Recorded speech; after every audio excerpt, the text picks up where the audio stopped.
Well, what's going on, everybody? WakoBako here. So today I want to do a quick recap, or somewhat quick, I guess, of the 2022 Ocala ComicCon that I went to this past weekend. I guess I'll start right off the rip. It wasn't what I was expecting in terms of like what a Comic-Con should be in my eyes, at least. I mean, there was very few comic vendors there, which was kind of weird. Trading card wise, I mean, there was a couple, on both days. But it should have been more of like a pop culture convention. A lot of people in cosplay, anime stuff, just all kinds of different like pop culture stuff. And there's nothing wrong with that stuff. Funko Pops everywhere, by the way. I probably saw like 10,000 Funko Pops over the weekend. Not the biggest fan of them, but I see why they're popular. But yeah, so again, just not what I was expecting. I went there with my uncle. He's more of a big comic book guy. I'm obviously doing the trading card stuff. But we were both able to pick up some pretty cool stuff, as you saw in the thumbnail, which I'm going to get to that in just a second. The only thing that I missed out on was the getting anything signed by Mr. Arita. He's probably one of the #1 illustrators from Pokemon. If you don't know who he is, he's done a lot of stuff since base set to more current artwork. I'll leave a link in the description that has a full breakdown of like every artwork he was involved in since base set till now. It's really, really impressive, but unfortunately I didn't get anything signed. Maybe the next time.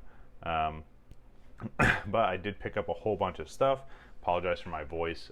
Just a lot of talking, and it was really loud at the convention. So anyway, without further ado, where do I start? Let's just start with some of the cards I picked up here. So just for reference, these are just some of the loose cards that I picked up here. I've got some more off to the side, but let's start with this stack here. So a lot of the stuff in these top loaders is stuff from my personal collection, which I think I did really well on scooping some of this stuff here. Some of this stuff I do plan on trying to resell, so keep an eye out. I'll be doing claim sales, hopefully later on this week once I get everything organized and situated. But we got that Radiant Venusaur, this absolutely beautiful Squirtle. As soon as I saw this, I said, hey, I have to have it, and it was in really, really good shape. Like, and don't worry, I didn't pay $15 for this. It's just in this top loader, but yeah, I think I did really well there. Of course, I got the Squirtle from last year's McDonald's promos. For some reason, I was looking through the binder and I didn't have this, so I had to scoop it. Got a Japanese Blastoise from Pokemon Go. I don't know if I'm going to name all this stuff here, but so this Raichu, this is one of the latest artworks of Raichu, but the cool thing is, if you can see it here, you see a little Pokeball like stamps on it. It's one of the new reverse patterns they were using, so that's pretty sick. Got the Gengar for Lost Origins pre-release promo. I am going to be opening up the pre-release kits, but I saw this and I said, hey, I might as well get it while I can. Got another one of these beautiful Dragonites. These are the old like 3/4 arts from X and Y. And then I got a bunch of shinies finally from Shining Fates that I was missing, so super excited to grab all of those. We got Sandaconda V, Slacking V, Sandaconda Vmax, and Green Vmax. I was missing all of these, and again, they're fairly cheap, so I said, hey, might as well grab them while I can. This last one here, so I've had this previously, absolutely beautiful Blastoise GX full art, but the one I had was crazy off-center. This one looks like it's in a little bit better shape, so I was like, hey, might as well pick that up. So not too bad from that first stack there, and again, a lot of this stuff is just going from my personal collection. So after I'm done with this, taking everything out of these binders, or I'm sorry, out of the top loaders and putting them into binders. All right, so here's the second set. So this here, there's a lot of really awesome stuff in here. Yeah, I don't know. I think I did really well. We negotiated some really good deals, found some steals, and just had a good time doing it. So we got 4 of these Spirit Tombs. Now, the reason why I got 4, if you guys saw one of the last graded CGC cards I showed you, I had pretty much every Dark Phantasm Trainer Gallery card in a 10 besides this and the Pikachu. So I'm going to keep one in my little binder off the side, and then I'll send these 3 in to get graded. Hopefully we can get a 10 out of one of these. That'd be awesome. We got Mighty Anna there, and then this here, this was huge. So I had a bunch of these in English, but I finally saw this, and I had to get 2. One to keep, one to grade, so I'm super excited about that. Hopefully we get some good grades. Maybe I'll grade both of them. What the hell? Especially with this one too. This promo here. I had this so long ago, and you guys might filter back to some of my older content. I had this promo before. I think I ended up selling it or trading it away, And then I saw it at the show, and I said, hey, let me get 2 of those. It's the same thing. I'll probably grade them both, maybe keep one, sell one. But absolutely beautiful finds there. Professor's Research, I know it's not a huge card or popular by any means, but I needed 2 for what I'm calling like my master set that I'm working on. I'm trying to get 9 of every card from the regular 25th anniversary set, or celebrations rather. So those are the last 2 I needed there. This Marnie, I needed this promo for the Sword and Shield binder, so I'm glad I have that. I had the Japanese version. I actually pulled it myself, sold it off way super early, and then of course it boomed in price, so it'd be awesome to get the Japanese version of this again. So this here, Luminion V alternate art, this one from Brilliant Stars that I was missing, so another one knocked off that list. I think I'll have like 4 other cards to get from that. I'll have to do a binder recap soon. We got Leon there, the hyper rare from Vivid Voltage. Absolutely beautiful card, and got that for a really good price. This one here, saw it right away. This is from Machamp. I'm sorry, obviously this is Machamp Vmax. See, my brain is still just mush from the weekend. But this is from Astral Radiance. Saw it, it was absolute steal, and it was in great shape, so I said, hey, might as well get it for the binder. Oranguru, gold card, off-centered a little bit, but again, this for Vivid Voltage, one of the cards I was missing. I needed it, so I grabbed it. Speaking about another card that I needed and grabbed, Mew gold card. So this is going to sound a little bit crazy, but I need 10 more of these. If you guys want to know why, I'll do a full binder breakdown of all my celebration stuff, but I needed 2 for my mini binder. I needed 9 total for my master set binder, so it's going to be a trek to get all the other 10, but anytime I see one, I try and grab it. So here is getting to the really exciting stuff here. Let me put these down.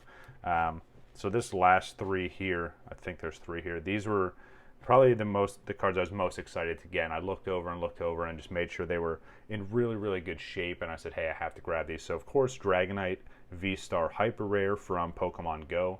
I haven't pulled it yet, so I know I normally don't like to do that, but hey, it was Dragonite's one of my favorites. If I pull it, at least I'll have one that I can grade now, but this one's going to go in the binder. This next one here is a card that, if you guys have been following me for a while now, you know I've been chasing this thing for a long time. Got an awesome price on it. I said, hey, I have to have it. The Dragonite Vmax in the shiny one from Shining Fates. I finally got it. Absolutely beautiful card. Now I have the regular Charizard VMAX, the shiny one, and the hyper rare. So super excited to have that. But this last one here, this is something I've had in the regular holo, but this I want to call it a gem because it's a first edition from my favorite set of all time, and it's one of my favorite Pokemon from my favorite set. So it's just absolutely amazing. Can you guys guess what it is? And here we go. Dark Dragonite first edition holo. Yeah, this thing is absolutely amazing, and my favorite thing about it, besides again it's a dark Pokemon from Team Rocket, I don't know if you guys can see it right there, but that nice little swirl on there. This was one of the cards I was going to have Arita sign. Again, he did the artwork there. I was going to have him sign this, or at least he's notorious for doing a little doodle or a sketch on the card itself. It would have been awesome to have him do that on Dragonite because, like I said before, everyone was doing like Charizard. Obviously, that's one of his most famous. But I don't know. I think it'd be unique to see a Dragonite done that way. But yeah, definitely my top 3 snags that I got from the show. But I still have some more to go through, so let me just put these up here. I'm super excited to have both the Dragonites and finally get that Charizard there. All right, so let's go into... Oh, let me actually show this off real quick. So I'm going to give these guys a shout out. I think it was really cool. It's a company that started their own trading card game. It's called Nostalgics. It's an interdimensional custom card game. So they were handing out promos. I'll try to find their website and leave a link to the description. But I guess they started on Kickstarter. And they raised $1 million. I think they said in like 6 to 8 months. Like, it was crazy popular. They just pushed their first set out. They have booster boxes and all kinds of other products. So, like I said, I'll leave a link in the description. But here's one of the promos here. I really, really like the artwork. And then just in the description, if you can read that right there, I think it's absolutely hilarious. You know, it kind of has some humor to it. But really, really cool card. And again, they were handing them out. So I said, hey, you know what? I'll take one and give you guys a shout out. All right. Next. a bunch of really cool Japanese cards here. What I'm trying to do is I'm trying to stack up and find as many Japanese holos that I can find, especially vintage ones. And then I want to do that as a batch to get them graded also. So stay tuned for that. And what I'll do is I'll make sure once I hit the number I want to hit of Japanese holos, I'll do a video showing you what I'm sending out and then when they come back in. So let's take a look and see what we got. We got the Muck from Fossil there. Again, all of these are holos. We got Dark Wheezing from Team Rocket. We got Erica's Vileplume. I want to say this is from Gym Challenge. It's either Gym Challenge or Gym Heroes, obviously, but I think it's Gym Challenge because that was the set that Erica was in. We got Koga's Beedrill. I think this is Gym Heroes. Absolutely beautiful card. And this, no, so we have two really, really awesome ones coming up. We have Meganium. This is from Neo Destiny, I think. It's either Destiny or Discovery. I always mess up all the Neo sets, but absolutely beautiful holo. This one here, I had to grab. We have that Typhlosion. So as you can tell, if you're looking at it right away, it is a bit off-centered.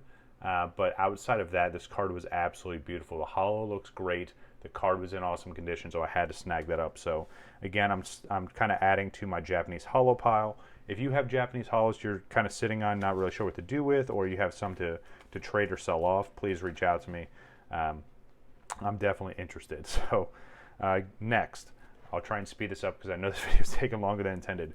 Some slabs. I did have 7 slabs, but I ended up trading one off to get some of the cards here. So I think I got I think I got all the Japanese cards from one of the slabs I traded. So I ended up making out pretty well there. But let's start from here if I did this right. Yep, okay, I did this right. So I'm going to flip it over, show you what I got. So I got another one of these in. Funny enough, I just sold off one of these. So I saw this. I said, hey, I have to pick it back up. Another 9.5 for that Radiant Blastoise. Flip this over. This one here, this was the Mewtwo V alternate art from the Japanese Pokemon Go set. We got a 9.5 on this one. Again, absolutely amazing card there, and I think we got a really, really good price on it. Flip this. So the Japanese version of my man Dragonite here. So I do have this card ungraded, which it's sitting in my own personal collection. I will send mine out to get graded and see how it does, but hey, a 9.5, you can't beat that. I mean, technically you can, but I'm saying like it was such a good find. You guys know what I'm saying. Anyway, flip this over. So you guys saw when I showed off some of the other slabs that I got in. We got the Japanese Dragonite V-Star promo. This is the other promo that goes with that. As you can see there at the top, it's the Pokemon Go promo gift campaign. So it was this and the V-Star that came together. So now I have both, and of course this one's a 10, so super excited about that. Let me slide all these down. These last two I'm going to reveal at the same time because they're both absolutely amazing. And technically they're both the same card. But let's see. So boom, 2 10s for the Mewtwo V-Star. We got the Hyper Rare on my right and the gold card on the left. All these slabs are going to be available for purchase. So once I get them updated in my system, I'll be posting them on Instagram. If you're interested in any of these slabs, though, please reach out to me. Let me know. Leave a comment that you're interested. I know my buddy Rocket City Collector, who I finally got to meet at the show. Really awesome guy. Really, really genuine dude. He stood in line forever to get some signatures, and he got some, which is awesome. I know he said he was interested in these, so Rocket, if you're watching this, make sure you comment or hit me up on Instagram quickly before I post all these other ones. But yeah, just picked up a few slabs, but again, I have so many more that I'm trying to sell off. So again, I'll be posting all that stuff on Instagram. I'll be doing better pictures this time. I know the last time I posted slabs, it was a mess. Let me get into the rest of the stuff real quick, and then we'll end with that binder again. So this here, we got the 25th anniversary collection, the Japanese version. We got the full little box here. It is sealed, so that's nice to see there. So in this box comes 5 of these little mini boxes. Each box comes with 4 25th anniversary packs and 1 of the promo packs, which I was super excited about. So technically we'll have 5 promo packs to go through. I'll probably do this whole thing in one opening. I'm definitely super excited to crack on those promo packs, see if we can get some high-end cards out of that. Especially because, I mean, there's only 25, and this is, I got this because it's unfiltered. You know, I mean, no one went through this and pulled out and kind of reseeded it or anything. This is sealed. I don't have to worry about those promos being already filtered through, and then I'm just getting like all the dud ones. So I'm going to try to show this off the best I can without making a mess everywhere. The person I got this from, really, really awesome vendor. I saw them at the Tampa TCG Con when we were there. Had to get some more stuff from them, but let me see if I can show this here. So this whole box of boosters here, all of these are Shiny Star V. Yeah, we were trying to figure out some other stuff to scoop up. I also got those two Pikachu promos. I'm sorry, the Pikachu character card and the promo one with Ash, or Red. We got all of these from them also. So I think what I might do for these, because there's 27 packs, I think, I might just start a short series of just ripping one a day until we go through all of them. If you guys would rather see me just do a full opening for all of these, let me know in the comments. But yeah, I think I might just outright rip them, one at a time. Hopefully we have some huge hits in there. He told me he had just cracked 2 boxes, and then threw the packaging away, and then the other 7 packs were just the remainder. So, all right, let me move this over here just so I have room to show over the last thing here. So, if you guys haven't seen this before, this is some of the oldest Pokemon stuff you're going to find. This company called Cardass, they created, they were in collaboration obviously with Nintendo and Game Freak, but they did Pocket Monsters. So check out this binder. So it has the full original 151, half on this side, half on the back side. I'll get to that in a second. But yeah, if you haven't seen these cards before, these are absolutely amazing. So there's actually 2 different series. There's the green and the red. From the research I was doing, they are combined, so it is one whole set, but they did half in green, half in red. So super excited to get into that. But you can see here's the original artwork, and then they also have like the pixel artwork there. Some of these sprites were used in the original games, which is kind of neat. But yeah, got a whole binder full. Obviously, I'm missing some of the higher end stuff here, but now I can just slowly start adding to this binder. But yeah, super excited. Kind of right after I figured out that I wouldn't be able to get in line and get some signatures, one of the guys we had been talking to in line said, "Hey, I've got this really, really old binder. Do you like Pocket Monsters?" I said, "Yeah, I'm definitely a huge fan of that. What do you got?" And we made an awesome deal for this, and it still has the set list in here also. So now anytime I scoop this up, I'll make sure I do some YouTube shorts on these, maybe post some stuff on Instagram. There's the rest of the 151. But yeah, I definitely want to start working on this. It's funny, I was actually looking at this before we went to the show. I was looking at one of these on eBay, just like the whole binder, factory sealed. Yeah, there's that amazing Charizard artwork there. I was going to buy one of these and start working on it, but now I gave myself a bit of a head start. So super excited about that. But yeah, that's going to do it for this one, guys. Hopefully you enjoyed it. I know it's a little bit long-winded, but hey, you guys saw how much stuff I got. I was just super excited to be able to scoop all this stuff up. Real quick story, really quick, and then I'll let you guys go. Sorry. I just thought about this, and me and Rocket City were talking about this because it kind of happened to both of us. Just walk around the convention. Obviously, it's no surprise that no one really knows what I look like. Obviously, Rocket City, met me in person, stuff like that, so it's kind of neat. But we talked about how we both had this weird interaction where I was sitting at the table. I had my binder that I bring to all the shows with me. It just has like all my duplicates and stuff I want to sell or trade in it. And then I have this on the front of the binder. So it's, my sponsor, JDman Collectibles. And then I set my phone on the back of it, which has my Squirtle logo on it from Instagram. I'm sitting down at the table. We're taking a bit of a break. And this kid walks by. He's maybe 10, 11 years old. And he looks at me for a second. He's like, looks at my stuff. He's like, "Hey, are you WakoBako?" And I was like, "Dude, are you kidding me? Like, how?" Obviously, he recognized the emblem. He recognized my voice, which is, again, that's kind of crazy. But we sat down for a little bit. He looked through the binder, try to see if there was anything that he was looking for or wanted. But then same thing happened to Rocket. Like, he was just walking around. So I was like, "Yo, Rocket City, what's up, man?" It's just like, I don't know. It's crazy to think that, you actually meet people that watch your content. And again, I'm not big by any means. I'm not famous by any means. But just kind of cool to see or to interact with people that enjoy the stuff that you do. So it just kind of fuels that and gives more motivation to keep doing this kind of stuff. But All right, long story short, that's the whole recap from ComicCon 2022 from Ocala. Yeah, I'm definitely looking forward to the next show. Hopefully we get some more huge pickups. And yeah, like I said, I'll leave a link in the description for Nostalgics and all their stuff. Go check them out. Rocket City, of course, drop a link there. Again, great guy. He's doing all kinds of awesome stuff. Go check out his content. But yeah, I have to get to organizing all this stuff and then prepping more videos for this week. So that's going to do it for me, guys. I'm WakoBako. Take it easy.